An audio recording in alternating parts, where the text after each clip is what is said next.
kulu İsa'nı Golgota'ya apardılar. Müqəddəs olan insanı həyanətlə sattılar. Qamçılar dəydi bədənə, ağrılar gəldi sənə.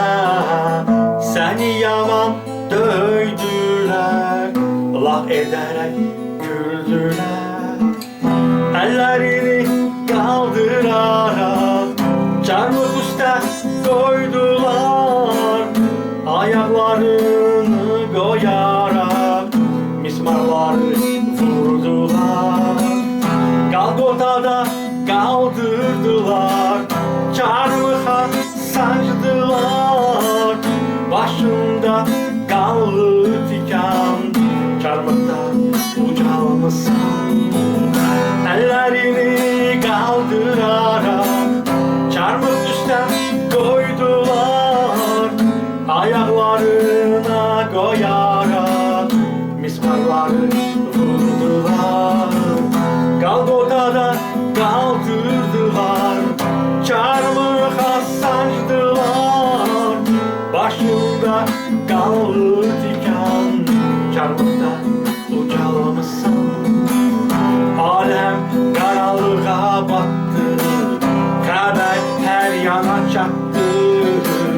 Rəbbim ətrafına baxdı, xarayını uzatdı. Çarmıqda İsa ağladı, naləsini qaldırdı.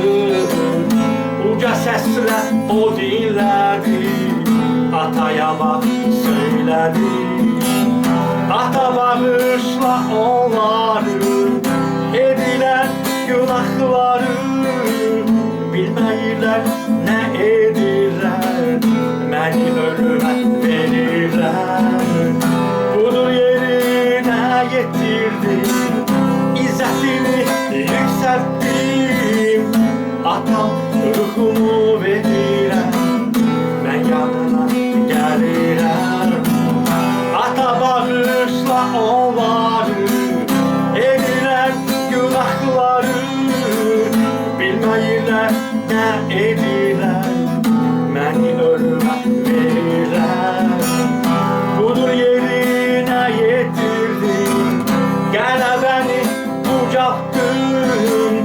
Ata ruhumu verirəm, mən yanına gəlirəm. Rəbbim, sən ucalmısan. Rəbbim, sən yüksəlmisən. Rəbbim, sən ucalmısan. Rəbbim, sən yüksəlmisən.